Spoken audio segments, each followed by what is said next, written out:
Күрес түрлерінен 5 күнге созылған ұлттық біріншілік аяқталды. Жарыстың соңғы күні жұрт 97 келі салмақтағы финалдық белдесуді тағатсыздана тосты. Өйткені әлем чемпионы Ризабек Айтмұхан мен ел чемпионы Әлішер Ерғалидың жолы түйіскен. 19 жасында дүниежүзін мойындатқан Ризабектің жеңісіне барша қазақтың риза болған есімізде. Өйткені бұл көптен күткен алтын еді. Сол Ризабек 92-ден 97 келі салмаққа ауысқан. Ал бұл салмақта Әлішер соңғы жылдары елімізде өзіне тең келер қарсылас таба алмай жүрді.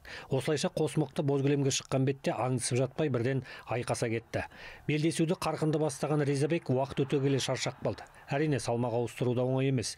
Тәжірибелі Әлішер Ерғали белдесудің екінші кезеңінде басымдылық байқатып, кезекті рет Қазақстан чемпион атанды. Біреулер қуанды, енді біреулер әттеген ай деді. Бұл жерде ешкім ұтылған жоқ. Керісінше, осылай бәсекелестік болған жерде күрестің де беделі биіктей береді. Жәмила мен Эльмираның күресі қандай? Айызыңды қандырады. Мықтыны жеңбей мықты болмайсың дейді. Ендеше әлемнің апайтөс палуандарымен иық тірестіру үшін Ризабек пен Әлішерге Париж ойындарына дейін тағы бір емес, бірнеше рет күресіп жерсе де артық болмайды.